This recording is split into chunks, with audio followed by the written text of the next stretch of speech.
Hi, welcome to Motoring 88. This is a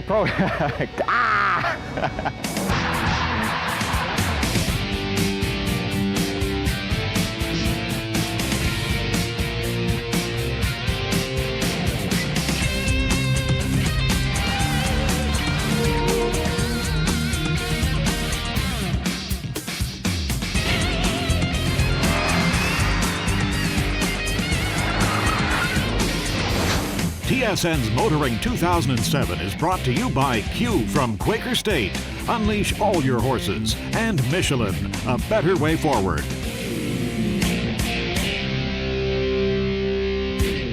On his new album, 65-year-old former Beatle Paul McCartney looked back to when the Beatles were first formed over 40 years ago and wondered where the time went, or in his words, time went by in a flash. Well, it's nice to know that with the exception of our bank accounts, us old boys on motoring really have something in common with Sir Paul. Because believe it or not, we are celebrating our 20th year on TSN. And this week we thought we'd take a bit of time and reminisce. Now, before we could convince TSN to air the program and also get a sponsor to join us, we had to cut what they call in the TV business a pilot. Let's have a peek.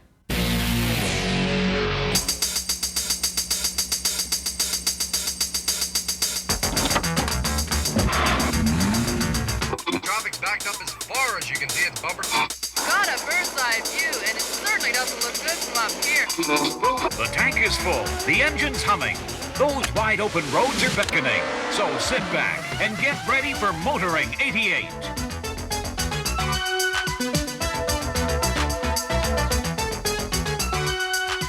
Welcome to Motoring 88, a weekly program about what else? Cars. I can't really do much to help you out of this kind of a mess, but over the next half hour, you will learn a little more about the kind of car you're driving, and we'll show you what's new on the road. So buckle up, stay tuned.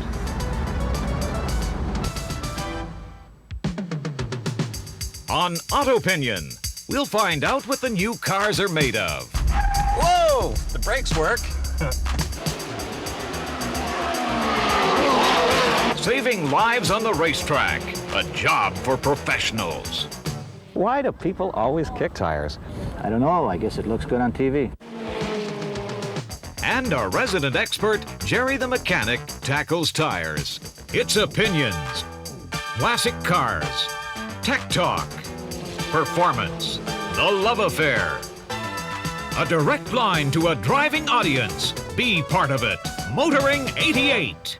Now, that guy hosting the pilot was a real good friend of mine, Phil Godin. Well, Phil didn't get the job, or maybe he just didn't want it, although I thought even back in '88, 20 bucks was pretty good money. Either way, Phil and I are still good friends, and he is also the voice of motoring. So, you've been stuck with me over all these years, and speaking of years, let's take a moment and remember.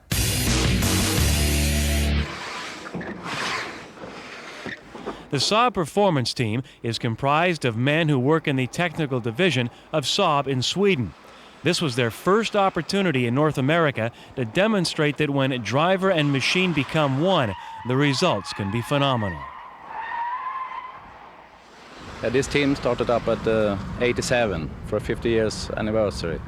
And we're using this 900 turbo 3-door sedan. And that's actually quite standard. We have done nothing but increase the tire pressure. That's all we do. There's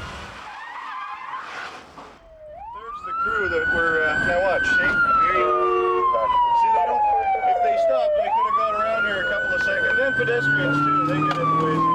We've all seen it. But when you've seen it 1,000 times, you know you're pulling up behind an old guy with a hat. He's going to do something goofy. You know, don't get caught. We all know that seatbelts are law in Canada, but in many of Ford Canada's 1990 models, there will be an additional safety device in the event of a collision. And to prove the point, they've brought in a heavyweight spokesperson. There you are. They're called airbags, and in the event of a head-on collision, they take less than half a second to deploy. In North America, at least in the United States, they've been very lazy about buckling up. For what reason, I do not know. Now, the airbag, when it's fitted, of course, you've still got to wear your seat belt, but nevertheless, it's going to reduce injuries, in my opinion. That's what it's proven in all of the tests. Cocktails, anybody?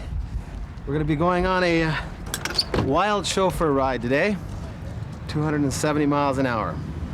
You leave the line, you're pulling 6 positive G's. About half track, she'll set you back in the seat again, and you go into what they call gray vision or warp vision. You see nothing. One of the problems that people who live in Hollywood have is that everybody they know is in the movie business. They end up not knowing anyone who is not in movies, and I think that's really bad. It's very insular, and your concerns are all the same, and you really lose touch with, real people. And it's very refreshing. And I love when I'm here. Generally, I really avoid talking about movies. I really much prefer to talk cars.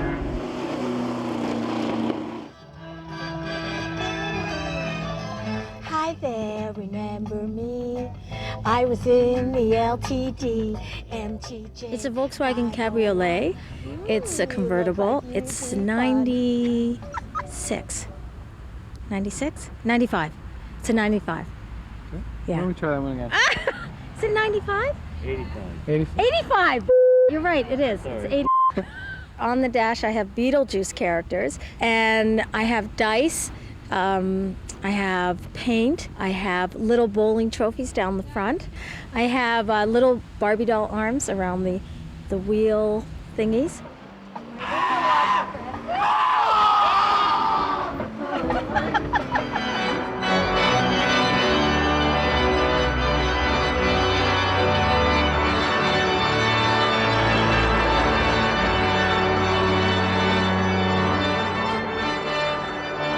Robosaurus is a combination of a robot and a dinosaur. And it is a 30-ton, 40-foot tall, giant robot that picks up and eats cars, 4,000-pound cars.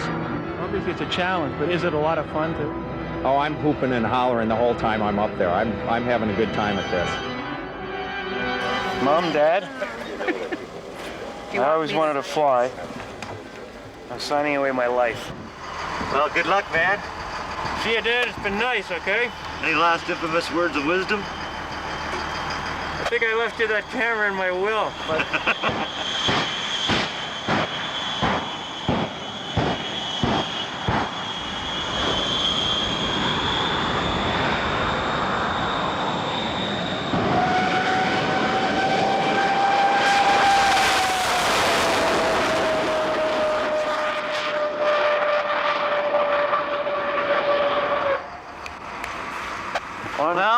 Unbelievable.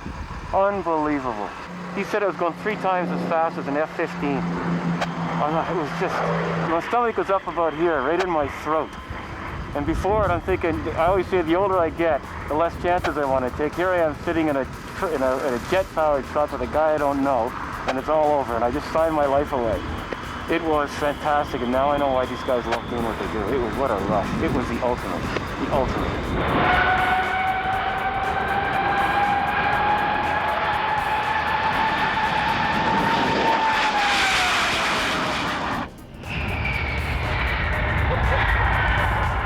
Now we're rolling. Okay. Hi, I'm Alan Jr. You're watching Motoring 91. Take 2. Hi, I'm Alan Jr. You're watching Motoring 91 on TSN.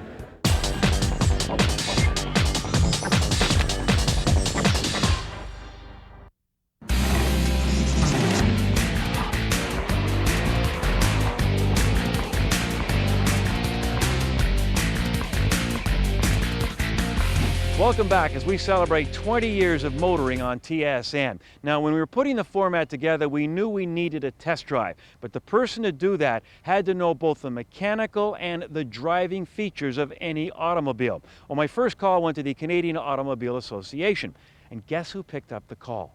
Graham Fletcher. And you know, despite his funny accent, we really hit it off. But then I asked him what he did at the CAA. I test drive cars, and the rest is history. Speaking of history, let's go back and have a peek at Graham Fletcher's first test drive. Do you hear something?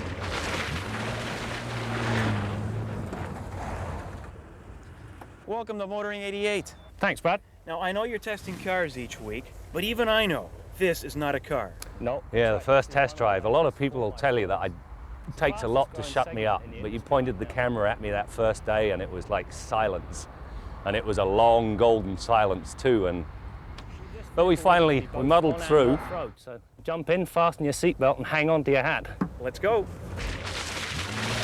One of the early test drives we did was a Pontiac Bonneville. And at the time, it was a big car, and I thought it handled just fine. I drove one the other day, and I thought, oh my God, how on earth could anybody drive this at more than 50 kilometers an hour? Because it's not safe. It doesn't go around corners, it understeers, and it was just, I couldn't believe how far cars have come in such a short space of time. I don't know, since we started, 500 cars and 4 children, so there's been a lot of productivity going on. The other thing, we've done some very nice cars. I mean, the Lotus was fabulous fun because it felt like somebody was kicking you in the backside every time you nailed the gas pedal. Holy smokes! Somebody just kicked my ass in rapid fashion. God almighty, this thing is fast. We were cruising across town, and for some reason the Chrysler guy hadn't put a front plate on his Viper because he thought it made it look ugly. So of course the cop, seeing a Viper, no front plate, there's a license to have a chat, right? So we pull over and I get out and I give him the information, all the rest of it. So Dan gets out with the camera and walks up to the cop and says, Can you tell him he's been a bad boy? He has, he's been a very bad boy. You want to see me handcuff him? Yeah, I'd love to. I'd love to. That's great. Thanks a Okay, lot. thanks a lot. See you guys. Bye-bye. in the 20 years I've been very lucky. I've had no scary moments with the exception of one. And that was when we were shooting a Volvo S60. We're very close to the end of the shoot when all of a sudden this little girl, her father kicks this soccer ball down a hill. Well, it bounces down the curb and then it hits the curb and goes at right angles into the road. So this little girl's running down the sidewalk, makes a right angle right into the road, right in front of me. And I hit the brakes and steered away from her. And at the end of it, you could see where her pant leg had just touched the corner of the bumper. And it was the scariest thing I've done ever during test drive, because for a split second, all I saw was my daughter's face, and it was a horrible feeling. It's not until something like that happens that you realize and fully appreciate what brakes, and especially anti-lock brakes, can do for you. I nailed those brakes so hard that they would have locked up and I would have slid into her. Because of the anti-lock, maximum brake effort, and I managed to turn away from her, which is what saved her life, or at least some pretty serious injuries. You know,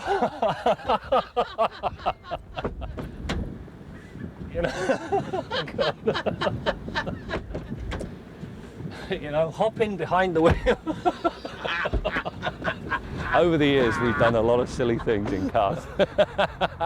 And we have pet names for each other that are probably not wise for family television.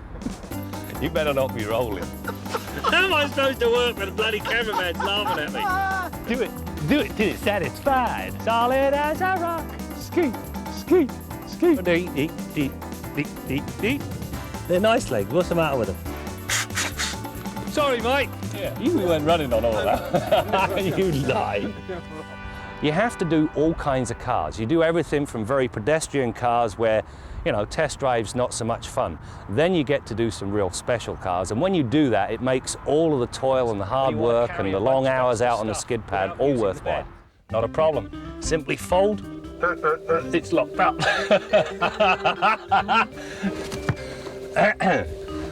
Simply fold the seat forward just like that, and everything's a nice flat floor. What? Jolly good. We'll get out and try that again, shall we?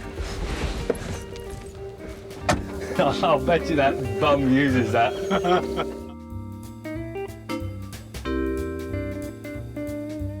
So by now, I must be really fast. More later on Kenzie's Corner.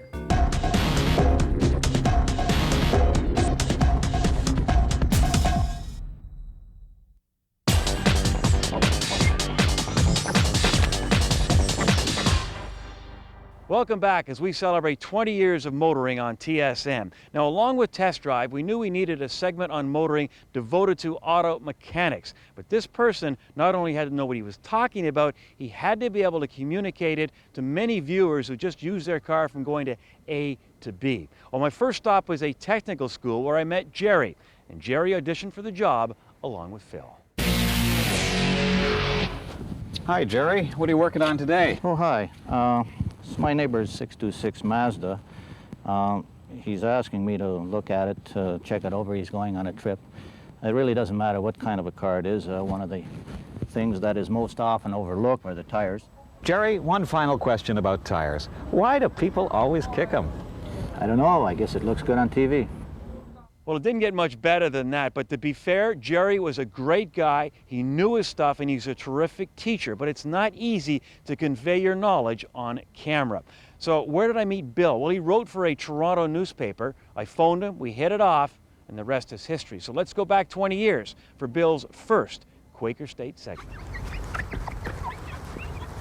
Well, it's springtime, and that means spring cleaning, and it's probably not a bad time to get out in the driveway and have a look at the old car and see what winter did to the car and see if you can wash some of it away. Well, there it is, rust, car's biggest enemy, and we're going to try and get into some of those problem spots around the bottom of the car, see if we can show you how you can help alleviate some of that rusting problem. Well, yeah, there's a lot of water under the bridge since then. We used up a lot of tape that day getting 3 or 4 minutes of clean footage, but we've come along a little bit over the years and had a lot of fun. It's opened a lot of doors. This show has opened some huge doors for me in terms of opportunities that have come along, so it's been great. Okay, we've already opened up this starter to show you what it looks like inside. You can see the drive end housing. This is the housing that attaches the starter motor to the engine block. Anytime that I got a little bit too technical, I mean, you always kind of woed me down and stopped me and said, hold on, you lost me. And you know, and I used to... It wasn't hard to do. Yeah, and I used to say to you, Brad, give people credit for knowing more, but you know, ultimately I gotta say that you were right, because the feedback that I get from viewers is that they really like the show and they like the way we explain things and the way we do things, and that's the bottom line. I mean, if we're keeping those customers happy, then we're doing our job. You can see the pin coming off at 90 degrees to the wiper arm. Think about it, when we first went on, there were lots of cars with carburetors on them. I mean, you couldn't find a car with a carburetor now if you saved your soul. So they've changed hugely to the point where most people are intimidated by the technology that they wouldn't really think of trying to do something themselves, but they do want to be a more educated consumer. They want to know when they take that car in, they want to be able to talk on this, be on the same page with the people who are servicing their car, and that's what my segment is all about. People don't like to get taken. They want to be an educated consumer. We've got a great looking car. The exterior looks great. Next week we want to take you into the engine bay and show you the key areas that you should be looking at before you hit the highway for those high-speed summer miles. I'm Bill Gardner for Motoring 88.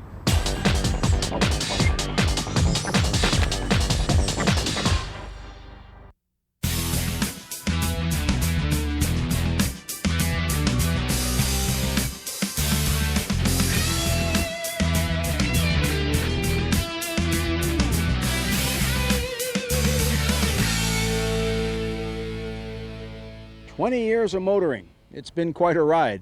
Even the regalia here, this hat's from about halfway through, and the shirt, well, I'm completely up to date. There's been some changes in the show. Not in me, of course. I look exactly the same, or maybe a pound or two heavier. But we know a lot of you guys out there, we know our demographic. Some of you young guys, you know, you think you're never going to change. You're going to look like that forever. Well, when I get out of the shower, my hair is all wet. It's dark. I don't know I'm gray until I see myself on television. And then I look at some of the old shows. Wow, I had the mustache. Geez, before I got on the show, I had a full beard and hair down on my shoulders. And of course, the William H. Macy aviator glasses, they were really cool at the time. And of course, you look at the old shows, I used to talk like this a lot. Skid recovery and control, things that you need to have to survive in today's driving environment. Whoa, there have been a few changes. But you know, one thing that hasn't changed, the show is produced by high-quality people. We've had great sponsors, and they haven't been car company sponsors. We've been very proud about that because we want to tell you what we think it's like. It's our opinion. We know it's an opinion. But you people understand that, and it gives us a credibility that we don't think you find on any other TV show or even a lot of the magazines. We can tell it like it is, or at least like what we think it is. Now, one thing I noticed, one of my favorite segments over the years, was when I talked about being the kinder, gentler Jim Kenzie. You know, Brad is always wanting me to be mad at something on this show, ranting and raving, and sort of acting like the Don Cherry of Motoring 97. But you know, I'm not really like that. I'm a relaxed, happy sort of guy.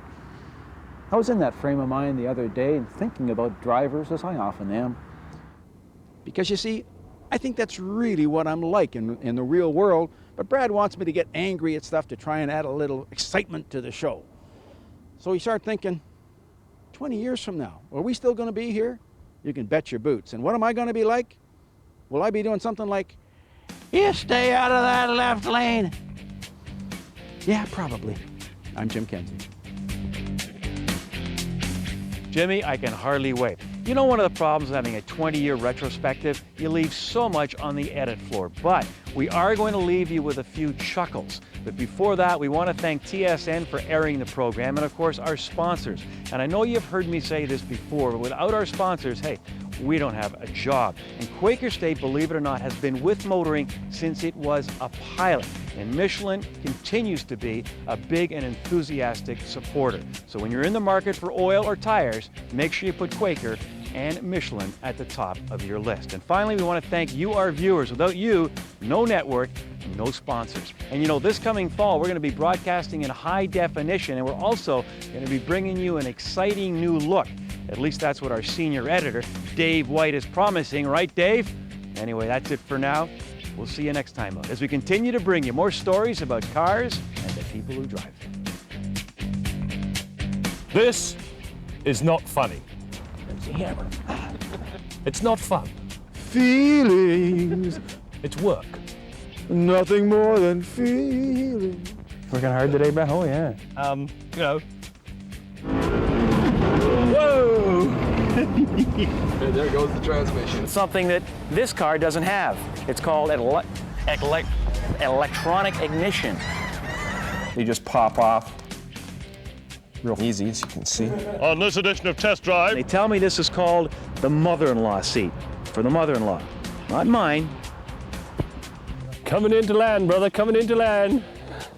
First of all cars sold in Canada have to pass the same Safety standards. Thank you. I hope you're rolling on that. How about new t-shirts next year, Brad? What do you think? Hi, Bill. Thank God that's over. TSN's Motoring 2007 has been brought to you by Q from Quaker State. Unleash all your horses. And Michelin, a better way forward.